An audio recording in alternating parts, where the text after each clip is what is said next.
안녕하세요. 오늘도 미니멀리즘과 정리의 가치를 전하는 행복 인생입니다. 혹시 이런 생각 해본 적 있으신가요? 옷장을 열었는데 입을 옷이 없다고 느끼거나 집 안은 물건으로 가득한데 정작 필요한 건 찾을 수 없거나 하루 종일 바쁘게 살았는데 뭘 했는지 기억이 안 나는 순간 말이죠. 우리는 더 많이 가지려 하고 더 많이 하려 하지만 정작 삶은 더 복잡해지고 피곤해지는 걸 느끼고 계실 겁니다. 오늘은 군더더기 없이 단순하게 살기로 결심한 이들의 이야기를 나누려고 합니다. 어떻게 하면 삶에서 불필요한 것들을 덜어내고 정말 중요한 것에 집중할 수 있는지, 그 구체적인 방법들을 함께 살펴보시죠. 파트 1. 물건과의 관계를 재정의해야 합니다. 1. 소유의 기준을 명확히 합니다. 여러분은 집에 있는 물건 중 실제로 사용하는 게 몇 %나 될까요? 한 연구에 따르면 일반 가정에서 소유한 물건의 80%는 거의 사용되지 않는다고 합니다. 우리는 혹시 몰라서 언젠가 쓸 것 같아서 아까워서 물건을 붙잡고 있습니다. 하지만 미니멀리스트는 이렇게 생각합니다. 물건의 가치는 소유하고 있다는 사실이 아니라 실제로 사용할 때 발생한다고 말이죠. 지난 1년간 한 번도 사용하지 않은 물건이라면 앞으로도 사용할 확률은 5% 미만입니다. 이제는 소유의 기준을 바꿔보시죠. 혹시 몰라서가 아니라 지금 필요해서, 자주 사용해서, 진심으로 좋아해서라는 세 가지 기준으로 물건을 판단해 보세요. 이 기준에 맞지 않는 물건은 과감히 내려놓는 겁니다. 2. 하나가 들어오면 하나가 나갑니다. 새로운 물건을 들이는 순간 집안은 조금씩 복잡해집니다. 느껴보신 적 있으시죠? 옷을 한 벌 샀는데 옷장이 더 어질러진 기분 말이죠. 미니멀리스트는 one in, one out 원칙을 실천합니다. 새로운 셔츠를 샀다면 기존 셔츠 중 하나를 정리하는 거죠. 이 원칙을 지키면 물건의 총량이 일정하게 유지되고 구매 전에 한 번 더 고민하게 됩니다. 정말 이 물건이 필요한지, 기존에 가진 것 중 무엇을 내보낼 수 있는지 생각하게 되거든요. 물건을 드리는 것보다 내보내는 것이 더 어렵다는 걸 알게 되면 자연스럽게 신중해지는 겁니다. 3. 다용도보다 단일 용도를 선택합니다. 시중에는 10가지 기능을 가진 제품들이 많습니다. 하지만 사용해 보신 분들은 아실 겁니다. 결국 한두 가지 기능만 쓰게 된다는 걸 말이죠. 미니멀리스트는 다기능 제품보다 단일 기능에 충실한 제품을 선호합니다. 정말 필요한 기능이 무엇인지 명확히 알고 있고 그 기능을 가장 잘 수행하는 물건을 선택하는 거죠. 예를 들어 믹서기 하나로 충분한데 푸드 프로세서라는 이름으로 10가지 기능이 달린 제품을 사면 부피는 크고 세척은 복잡하고 결국 사용하지 않게 됩니다. 대신 정말 자주 쓰는 기능 하나를 위한 심플한 도구를 선택하세요. 공간도 적게 차지하고 관리도 쉽고 실제로 더 자주 사용하게 될 겁니다. 파트 2. 공간을 단순하게 만듭니다. 4. 시각적 소음을 줄입니다. 눈에 보이는 것들이 많을수록 우리의 뇌는 더 많은 정보를 처리해야 합니다. 프린스턴 대학교 신경과학 연구소의 연구에 따르면 시각적으로 복잡한 환경에 있을 때 사람들의 집중력은 평균 32% 이상 감소한다고 합니다. 책상 위에 물건이 가득하고 냉장고 문에 메모지가 덕지덕지 붙어 있고 선반마다 소품들이 빼곡하면 우리는 무의식적으로 스트레스를 받습니다. 미니멀리스트는 묻습니다. 이 공간에서 정말 보여야 할 것이 무엇인가요? 나머지는 시각적 소음일 뿐입니다. 책상 위에는 지금 하고 있는 작업에 필요한 것만, 선반에는 정말 좋아하는 물건 한두 개만 남겨보세요. 냉장고 문은 비워두고 벽면도 여백을 살리세요. 처음엔 허전하게 느껴질 수 있지만 일주일만 지나면 마음이 훨씬 평온해지는 걸 느끼실 겁니다. 5. 수납은 최소화합니다. 역설적으로 들리시죠? 하지만 수납 공간이 많을수록 우리는 더 많은 물건을 쌓아둡니다. 수납함은 문제를 해결하는 게 아니라 문제를 숨기는 거거든요. 미니멀리스트는 수납함을 사기 전에 먼저 물건을 줄입니다. 정리 전문가들은 이렇게 조언합니다. 수납용품 구매는 정리의 마지막 단계여야 한다고 말이죠. 먼저 필요 없는 물건을 정리하고 남은 물건들의 양을 파악한 후 정말 필요한 최소한의 수납만 마련하는 겁니다. 실제로 미니멀리즘을 실천하는 사람들의 평균 수납용품 보유량은 일반 가정의 절반 수준입니다. 물건이 적으니 복잡한 수납 시스템도 필요 없고 찾기도 쉽고 관리도 간단해집니다. 지금 집에 있는 수납함들을 한번 점검해 보세요. 그 안에 정말 필요한 물건이 들어있나요? 아니면 버리지 못한 물건들의 임시 보관소인가요? 6. 표면을 비웁니다. 책상, 식탁, 주방, 조리대, 화장대. 이런 표면들이 물건으로 가득 차 있으신가요? 평평한 공간은 자석처럼 물건을 끌어당깁니다. 하지만 미니멀리스트는 표면을 최대한 비워둡니다. 이유는 간단합니다. 표면이 비어 있어야 그 공간을 제대로 사용할 수 있기 때문이죠. 요리를 하려면 조리대가 비어 있어야 하고 공부나 작업을 하려면 책상이 깨끗해야 합니다. 한 가지 규칙을 제안합니다. 각 표면에는 상시 놓아둘 물건을 3가지 이하로 제한하는 겁니다. 책상이라면 노트북, 스탠드, 노트 정도만 놓고 나머지는 사용할 때만 꺼내세요. 주방 조리대라면 자주 쓰는 도구, 2-3가지만 남기고 나머지는 수납하세요. 이렇게 하면 청소도 5분이면 끝나고 공간이 넓어 보이고 무엇보다 그 공간을 온전히 활용할 수 있게 됩니다. 파트 3. 시간을 단순하게 씁니다. 7. 루틴을 만듭니다. 매일 아침 무엇을 입을지 고민하고 무엇을 먹을지 결정하고 어떤 순서로 일할지 생각하면 하루가 시작되기도 전에 지칩니다.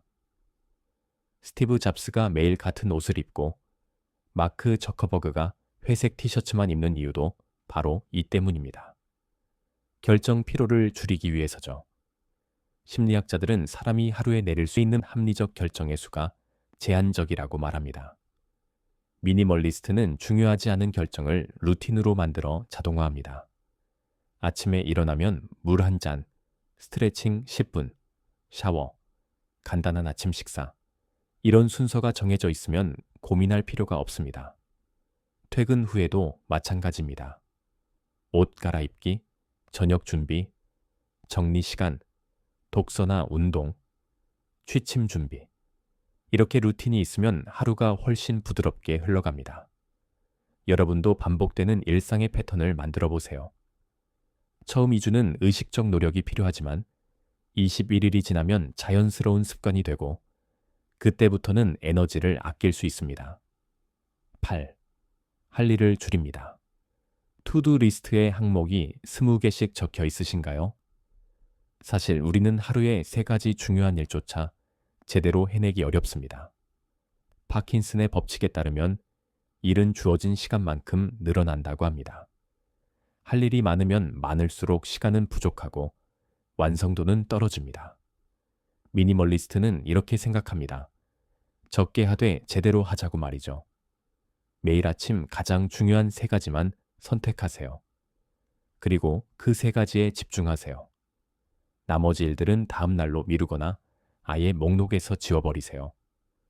놀랍게도 지워버린 일들 대부분은 실제로 하지 않아도 아무 문제가 없습니다.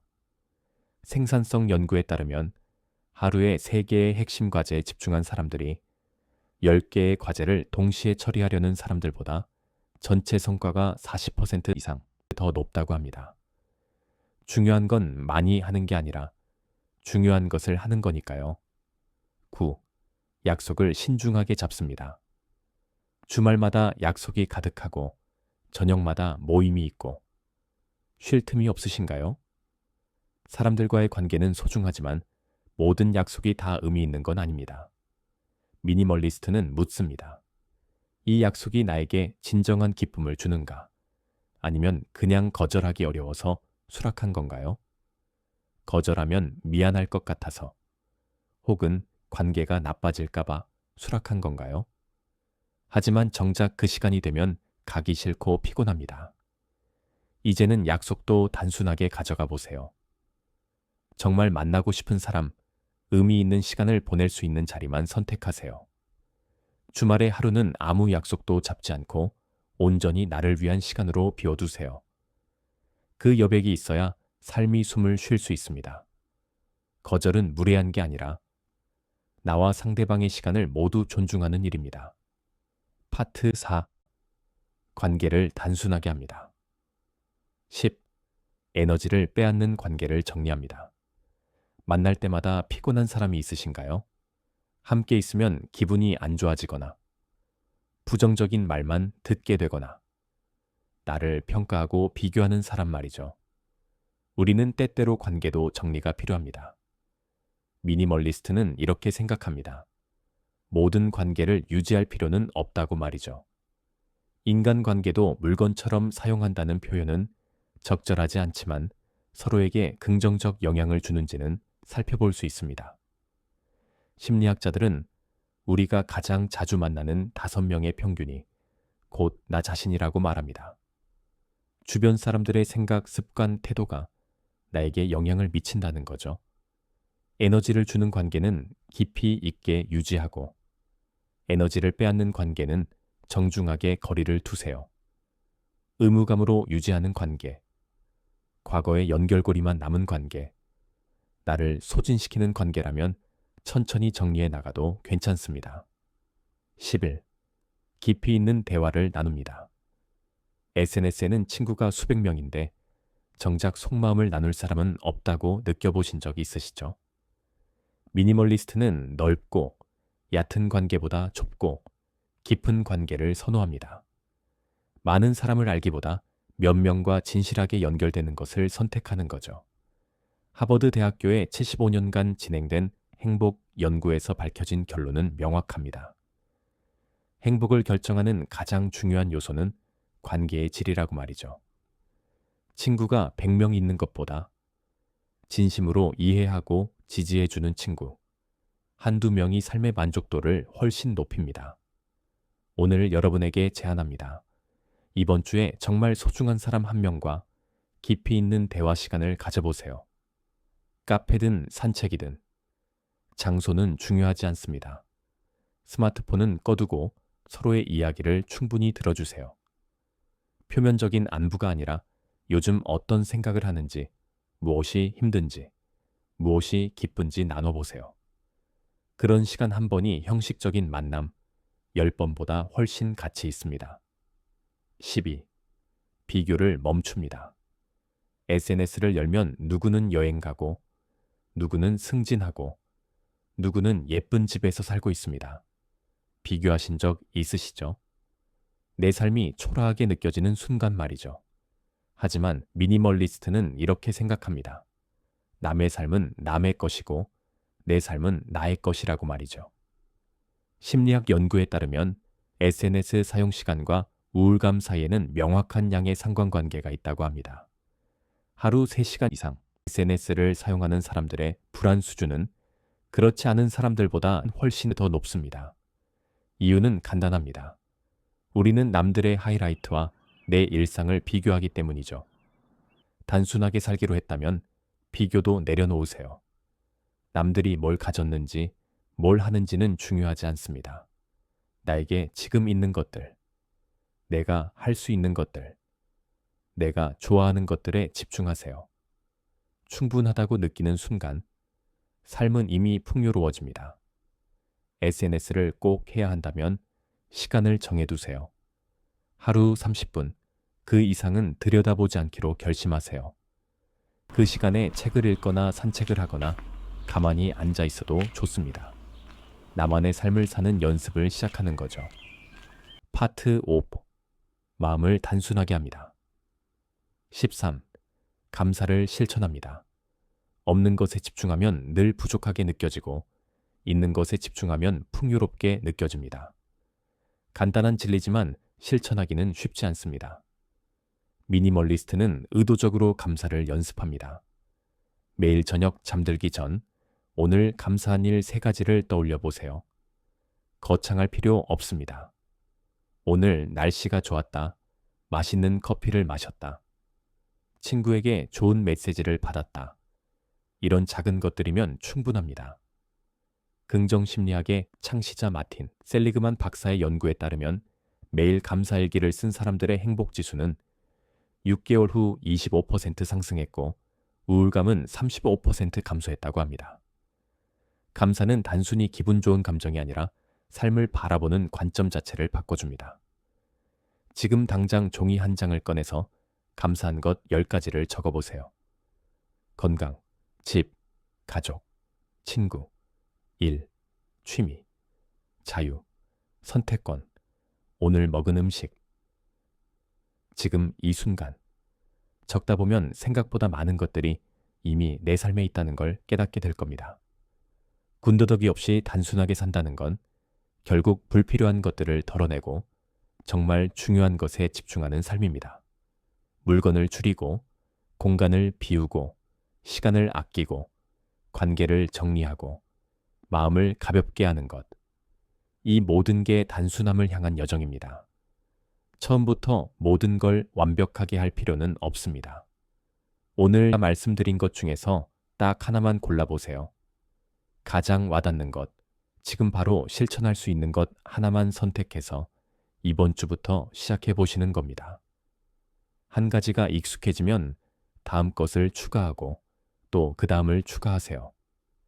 천천히, 하지만 꾸준히 나아가다 보면 어느새 삶이 가벼워지고 여유로워진 걸 느끼실 겁니다. 단순함은 결핍이 아니라 선택입니다. 정말 중요한 것들을 위한 공간을 만드는 거죠. 오늘 영상이 도움이 되셨다면 좋아요와 구독 부탁드립니다. 여러분의 삶이 더욱 가볍고 풍요로워지길 진심으로 응원합니다. 지금까지 행복인생이었습니다. 감사합니다.